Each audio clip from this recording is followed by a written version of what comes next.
underground cities of Turkey. This is quite a famous phenomenon in Turkey, that there are huge cities. They look like ant farms on an enormous scale that are dug out under the earth. Hundreds and hundreds of rooms. That huge efforts was put into digging deep beneath the earth and creating these shelters. And archaeology does not have a good explanation about what they're there for or why they were built.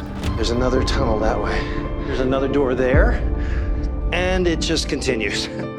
Deep in the heart of a dense forest, hidden from the curious eyes of modern society, lies an astonishing secret waiting to be found. Recently, scientists found an old cave that served as a secret stronghold for our ancestors centuries ago. This incredible discovery promises to uncover mysteries of our past, giving a peek into the lives and strategies of early humans who sought safety within its rocky walls. Join us on a journey back in time as we explore this new shelter, where the sounds of human strength echo through the years. Derinkuyu Underground City. In Turkey's fascinating Cappadocia area is Derinkuyu, an old underground city that shows how clever and strong ancient civilizations were. Its interesting beginnings, detailed building, and many uses give us a glimpse into a community that wanted safety underground, making a secret world of amazing complexity and depth. Archaeologists still wonder about why it was built, how long it took to build, and why people made it. These ancient statues are carved from solid stone. Scientists can only determine the age of items left inside them, not when they were created.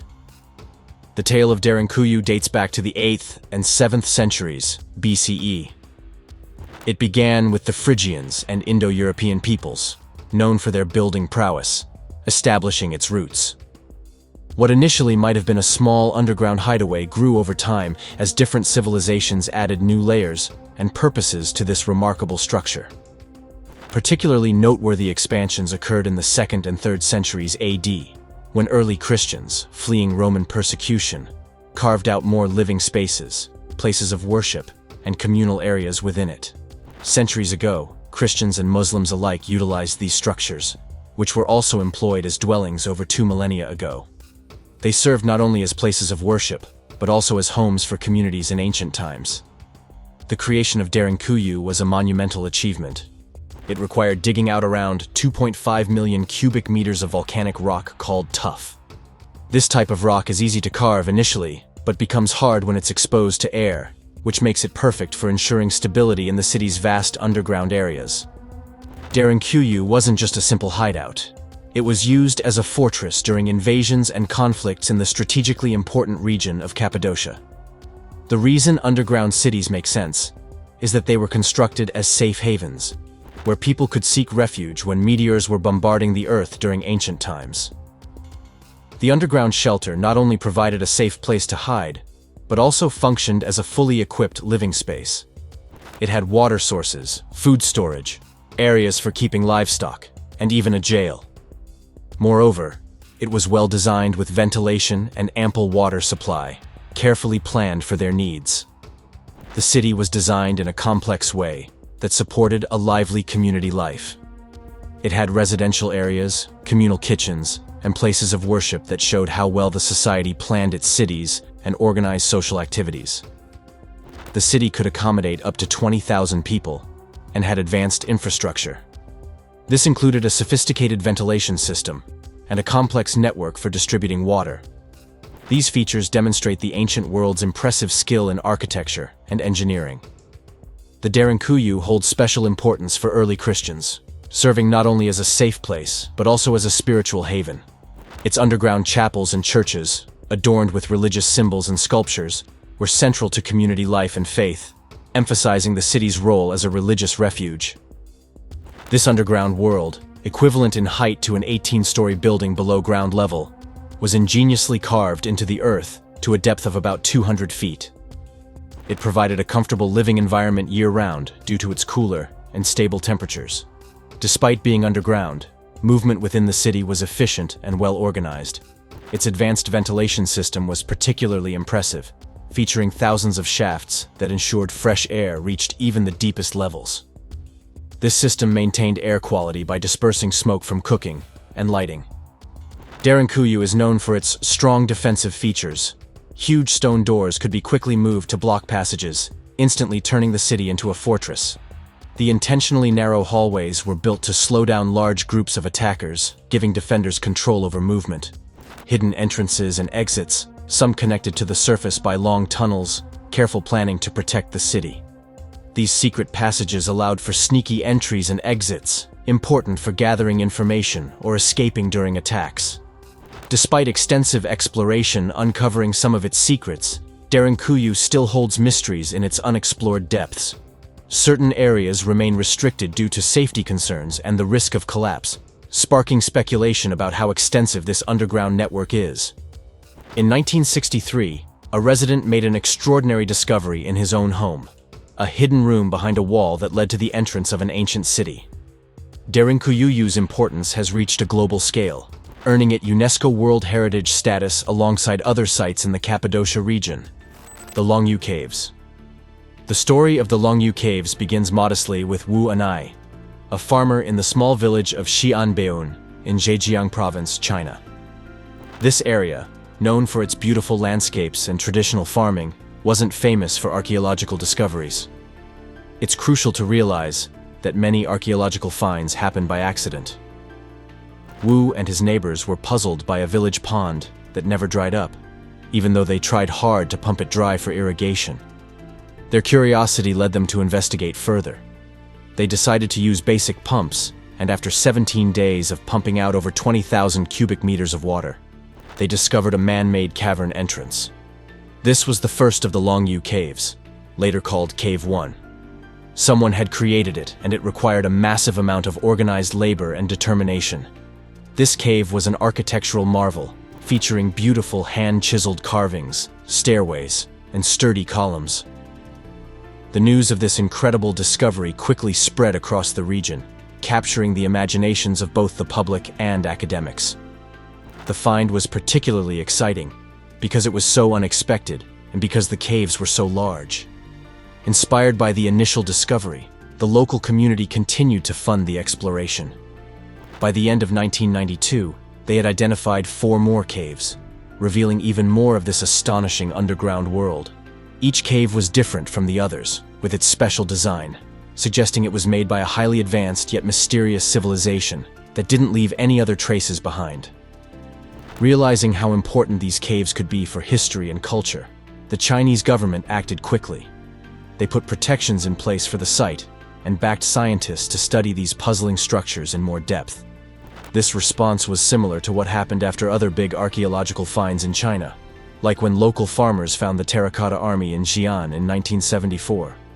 Both the Longyu Caves and the Terracotta Army were found by local people going about their everyday lives. However, these findings were anything but normal. The Terracotta Army is part of Emperor Qin Shi Huang's tomb. It has thousands of life-size statues, each with unique faces and clothing. These statues are a tribute to his army, and give us a look into the military style and customs of the Qin dynasty. On the other hand, the Longyu Caves are huge underground spaces carved out of solid rock.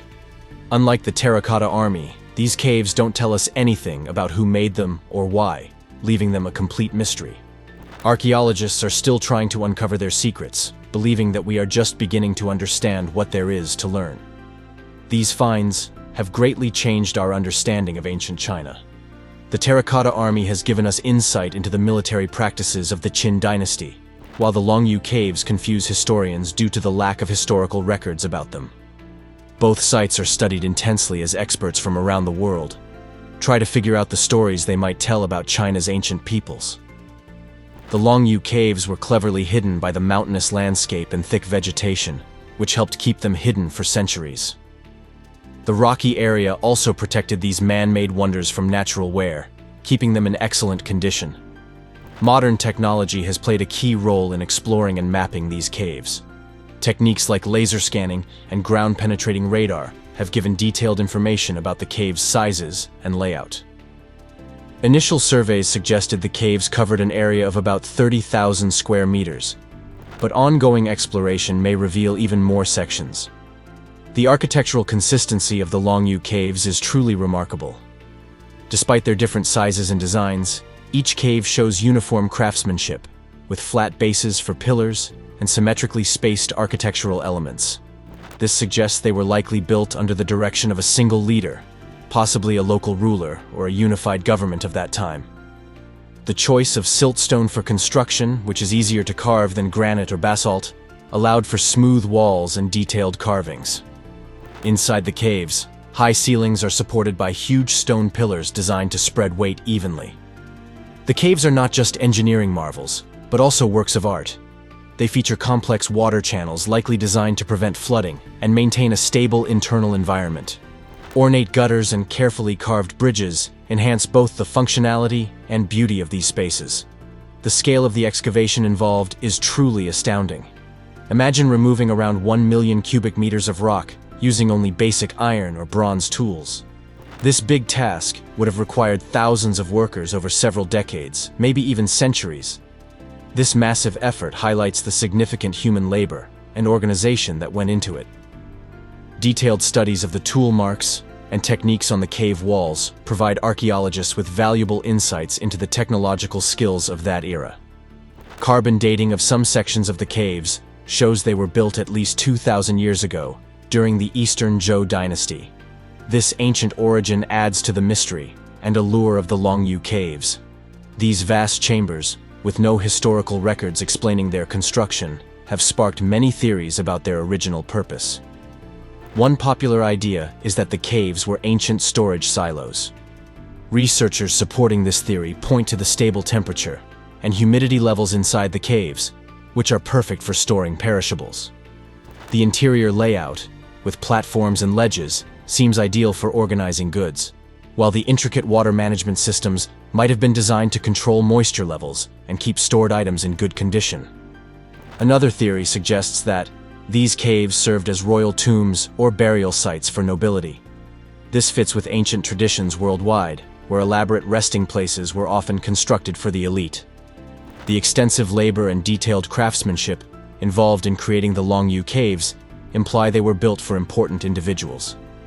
However, the complete absence of artifacts or human remains, commonly found in other tombs, casts doubt on this theory. Some believe the caves had a religious or ceremonial purpose.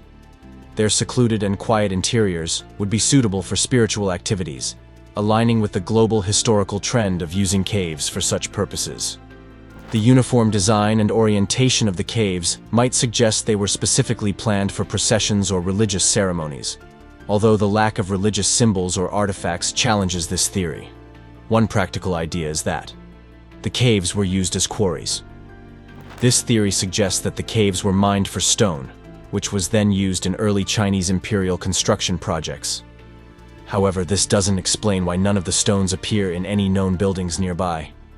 Another, more speculative theory is that the caves were ancient astronomical observatories.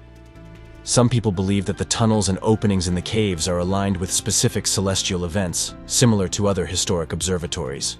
This fascinating alignment would suggest that the creators of the Longyu caves had a sophisticated understanding of astronomy. Yet, there is no solid evidence to support this idea so far. Lost City of Petra. The story of Petra, often referred to as the Lost City, dates back to around the 4th century BCE, when it was first established. By the 1st century BCE, it had risen to prominence as the capital of the Nabatean kingdom, located within cliffs made of vibrant red, white, pink, and sandstone. Petra became central to a flourishing trade empire due to its strategic location along spice routes, linking it with distant lands such as China, India, southern Arabia, Egypt, Syria, Greece, and Rome. Egyptian influence, influenced by the Nabateans, can be observed in various places throughout the city. Petra thrived not only economically, but also culturally and architecturally with its advanced techniques in water conservation. Its engineers designed a complex system of dams and water channels that supported both the city's people and its farms despite the tough desert conditions. After Rome took over in 106 CE, Petra started to decline slowly. At first, it thrived under Roman influence, but changes in trade routes toward the sea and powerful earthquakes in the 4th and 6th centuries caused the city to lose its former greatness bit by bit. By the time Islamic forces conquered Petra in the 7th century, it was a mere shadow of its former self, mostly inhabited by a few local Bedouin tribes who lived among the ruins, guarding its secrets. Throughout the Middle Ages and into the 18th century, Petra remained obscure, especially to the Western world. The Crusaders briefly controlled the area in the 12th century, even building a fortress, but knowledge of Petra's past grandeur was mostly confined to local tribes and a handful of knowledgeable Arab scholars. In the 14th century, the famous explorer Ibn Battuta mentioned Petra in his travels, describing it as a distant place where buildings were intricately carved into rock cliffs. During this time, Petra's historical significance parallels that of another ancient city, Machu Picchu in Peru. Machu Picchu too remained unknown to the Western world until its rediscovery in 1911 by June Hiram Bingham.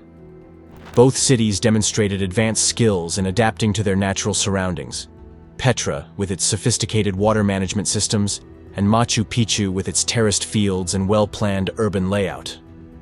Europe remained largely unaware of Petra's existence until the 19th century, causing it to fade into the realm of myth and legend. Despite hints in ancient texts about Petra's architectural wonders hidden in the mountains of Jordan, many in Europe were unaware of its existence. This mystery continued until explorers reintroduced Petra to the Western world, bridging the gap between ancient lore and modern recognition.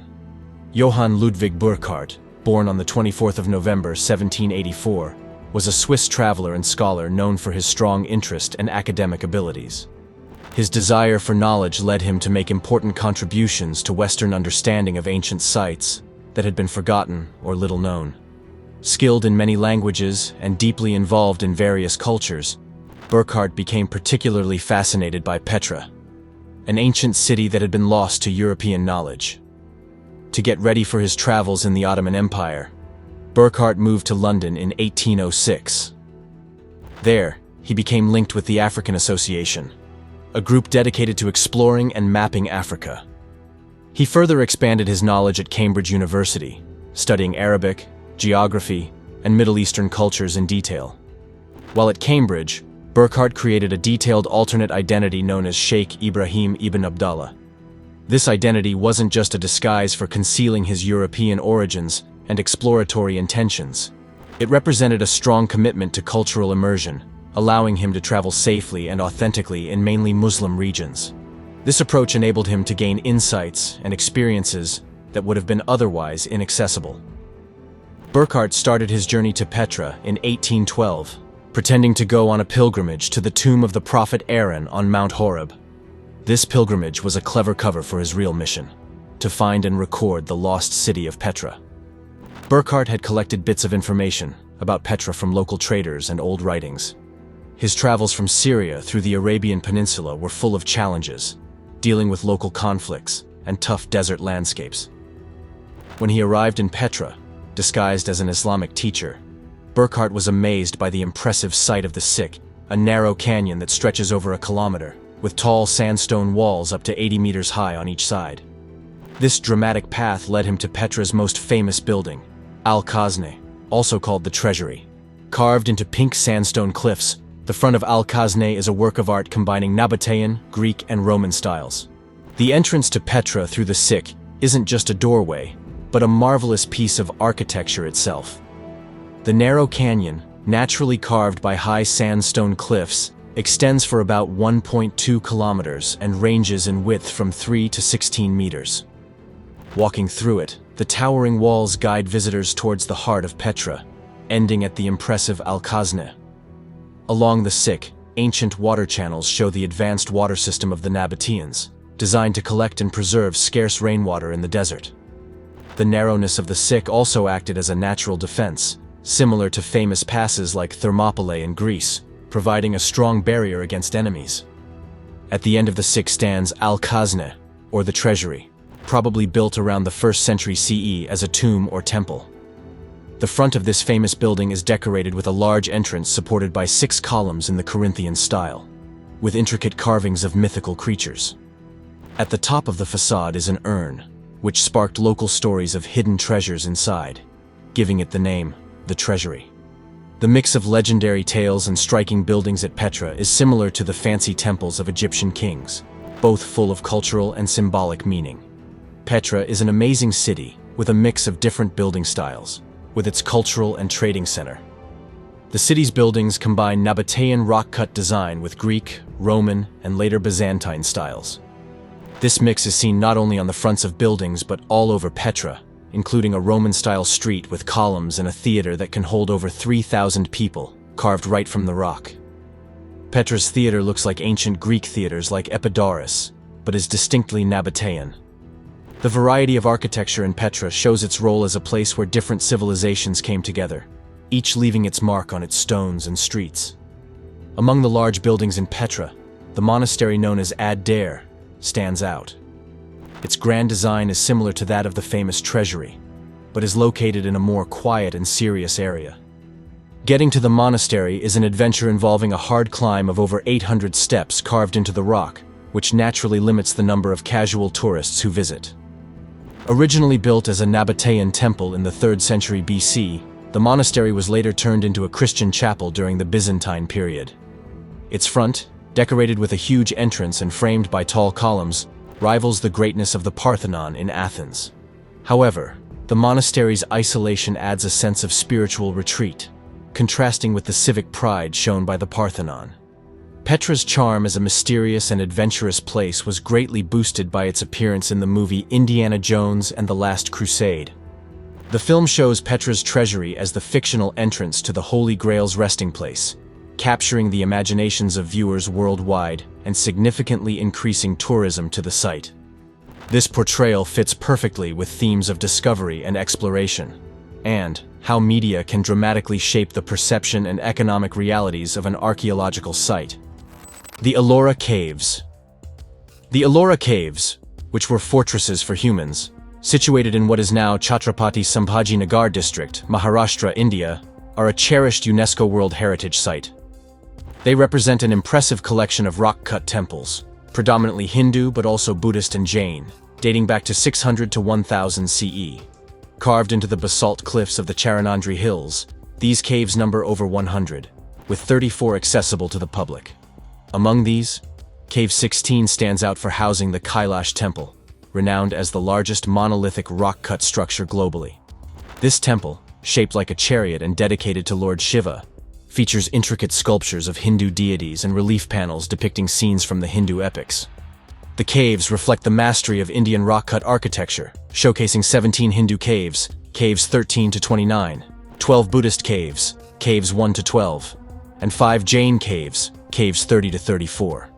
They were constructed during the reigns of the Rashtrakuta dynasty, 753 to 982 CE, and the Yadava dynasty, 1187 to 1317 CE, supported by funding from local royalties, traders, and wealthy patrons.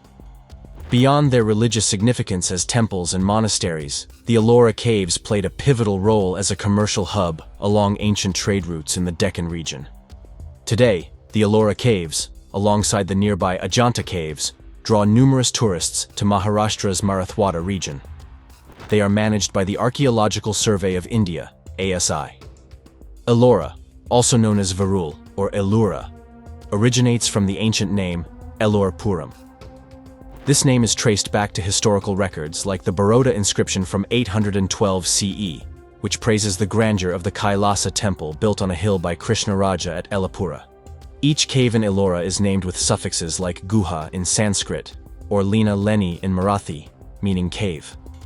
Another possible origin for Ellora is Valapuram, named after the Asura Ilvala who once ruled the region before being defeated by a sage. Located in Maharashtra, Ellora is about 29 kilometers northwest of Sambhaji Nagar, 300 kilometers east-northeast of Mumbai, 235 kilometers from Pune, and approximately 100 kilometers west of the Ajanta Caves. It's also close to the Grishneshwar Temple, just 2.3 kilometers away. Ellora sits on a flat rocky area of the Western Ghats, formed by ancient volcanic activity that created layered basalt formations known as the Deccan Traps. This volcanic activity occurred during the Cretaceous period, resulting in a vertical cliff face that facilitated easier access to different rock layers, allowing artisans to choose finer-grained basalt for intricate sculpting. The construction history of Ellora has been scrutinized since British colonial times. The caves exhibit overlapping architectural styles from Buddhist, Hindu, and Jain traditions, complicating efforts to establish a precise chronology. Scholars generally agree that Ellora's construction unfolded in three main phases: an early Hindu period around 550 to 600 CE, a Buddhist phase around 600 to 730 CE, and a later phase embracing both Hindu and Jain influences around 730 to 950 CE. The earliest caves at Ellora may have been sponsored by the Trikutaka and Vakataka dynasties, with contributions from the Kalachuri dynasty for Hindu caves and the Chalukya dynasty for Buddhist ones. Subsequent phases saw involvement from the Rashtrakuta dynasty in Hindu caves and early Jain caves, and finally, the Yadava dynasty completed the Jain caves. This complex history reflects Ellora's rich cultural and architectural legacy in the Deccan region. The Hindu caves at Ellora were built during the Kalachuri period, spanning from the mid-6th century to the late 8th century, in two distinct phases. Initially, 9 cave temples were carved out in the early 6th century. Later, an additional 4 caves, caves 17 to 29, were excavated. The construction began with caves 28, 27, and 19, followed by concurrent work on caves 29, 21, 20, and 26. Caves 17 and 28 were the last to be started. In the later Rashtrakuta period, caves 14, 15, and 16 were built, dating from the 8th to 10th centuries. Caves 14 and 15 were started first, with Cave 16, known as the largest monolith in the world, being the final one completed. King Krishna I provided crucial support for finishing these caves in the 8th century. The early Hindu caves at Ellora predate the Buddhist and Jain caves. Dedicated mainly to Lord Shiva, they also depict various other Hindu deities with significant reverence. A common feature among these temples is a rock-cut linga yoni at the shrine's core, often surrounded by a circumambulation space, parikrama. Cave 29, known as Dumar Lina, is among the earliest and largest excavations at Ellora. It incorporates the natural waterfall Vail Ganga, visible from a carved balcony to the south. This waterfall is likened to flowing over Shiva's brow, especially during the monsoon season. The sculptures in Cave 29 are larger than life, though somewhat stylized compared to those in other Ellora caves. Cave 21, or Rameshwar Lina, another early cave, is attributed to the Kalachuri dynasty. It predates the Rashtrakuta dynasty, which later expanded the Ellora caves. Cave 21 features unique carvings, including scenes from the life of goddess Parvati and significant depictions of the Shakti tradition. The cave's layout follows the Mandapa square principle and includes embedded geometric patterns throughout. The Sanctum Sanctorum houses a Shiva Linga equidistant from statues of the goddesses Ganga and Yamuna, forming an equilateral triangle. This layout symbolizes the interdependence of masculine and feminine energies in Hindu theology, according to scholar Carmel Berkson. Now it's time for today's subscriber pick. In the thick forests, scientists found an old cave hidden for centuries. Vines and moss covered its entrance, never touched by modern hands. The team felt excited as they carefully went inside with their torches, flickering against the wet walls. To their surprise, the cave led to a big room, its walls decorated with detailed carvings showing battles and daily life. Tools of old craftsmanship were scattered around, suggesting a civilization lost in time. Further exploration revealed rooms carved into the stone, once strong shelters now softened over thousands of years. As they went deeper, they found the center of the cave, a large hall with strong columns and well-planned entrances, a fortress made by ancient people. Long ago, humans sought safety here from unknown dangers, building defenses that fit with the cave's natural shape. What other mysteries might still lie undiscovered in the depths of the ancient cave? Share your thoughts with us in the comments section. Kakluk Cave. Kakluk, dating back to the 7th and 8th centuries BCE, is an impressive ancient city carved from soft volcanic rock.